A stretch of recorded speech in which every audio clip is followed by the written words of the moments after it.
नमस्कार।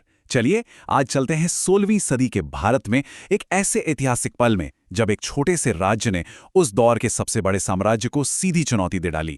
ये कहानी सिर्फ एक लड़ाई की नहीं बल्कि रणनीति, स्वाभिमान और जबरदस्त इच्छा शक्ति की है। जरा इस तस्वीर को देखिए। इसमें इतिहास का वो पल कैद है जब मेवाड़ और ताकतवर मुगल साम्राज्य की सेनाएं आमने सामने खड़ी थीं। सोचिए, एक तरफ एक बहुत बड़ा साम्राज्य और दूसरी तरफ एक छोटा सा राज्य जो अपनी आज़ादी के लिए लड़ने को तैयार था। तो सबसे बड़ा सवाल यही है कि आखिर ये कैसे मुमकिन हुआ? एक छोटी सी सेना एक इतने बड़े साम्राज्य को टक्कर कैसे दे सकती है? आज हम इसी सवाल की तह तक जाएंगे और देखेंगे कि कैसे जमीन के भूगोल और चालाक रणनीति ने इस पूरी लड़ाई का रुख ही बदल दिया था।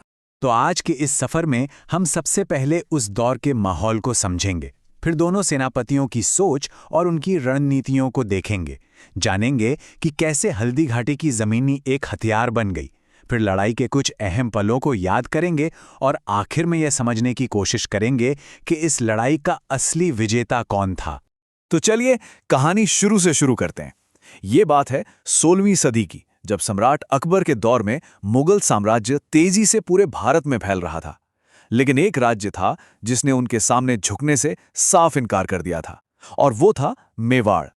उस दौर में कई राजपूत राजाओं ने मुगलों के साथ गठबंधन कर लिया था, लेकिन मेवाड़ और महाराणा प्रताप अपनी आज़ादी पर अड़े रहे, और बस यहीं से टकराव की जमीन तैयार हो गई।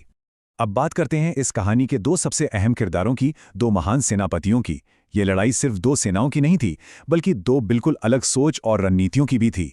एक तरफ थे मेवाड़ के रक्षक महाराणा प्रताप, जो अपनी मिट्टी और अपने सम्मान की आज़ादी के लिए लड़ रहे थे, और दूसरी तरफ थे राजा मान सिंह, जो मुगल साम्राज्य की विशाल ताकत की नुमाइंदगी कर रहे थे।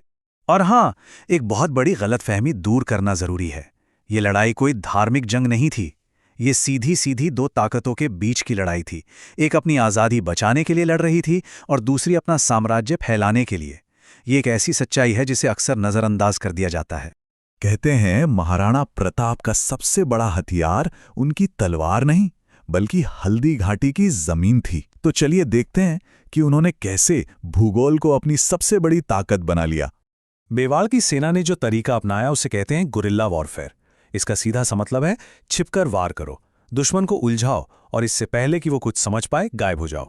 महाराणा प्रताप की स्ट्रैटेजी ना सच में कमाल की थी। उन्होंने जानबूझकर हल्दी घाटी का तंग रास्ता चुना, जहां मुगलों की भारी भरकम सेना का कोई फायदा नहीं था। और इतना ही नहीं, उन्होंने उस इलाके को जानने वाले स्थानीय भील योद्धाओं के साथ एक मजबूत गठबंधन भी बनाया। भील तीरंदाजों का तो कोई जवाब ही नहीं था। वो उन पहाड़ों में ऐसे लड़ते थे जैसे पानी में मछली तैरती है।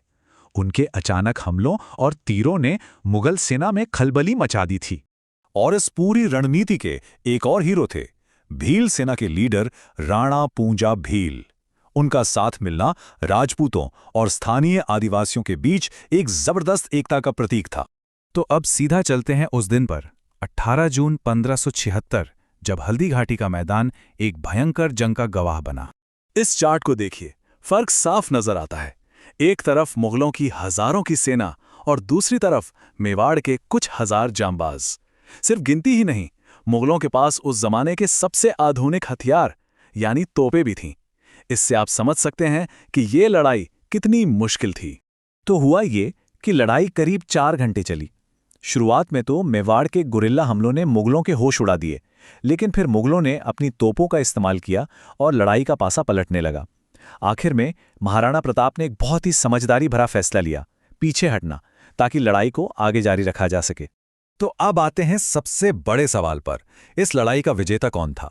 ये एक ऐसा सवाल है जिस पर आज तक बहस होती है।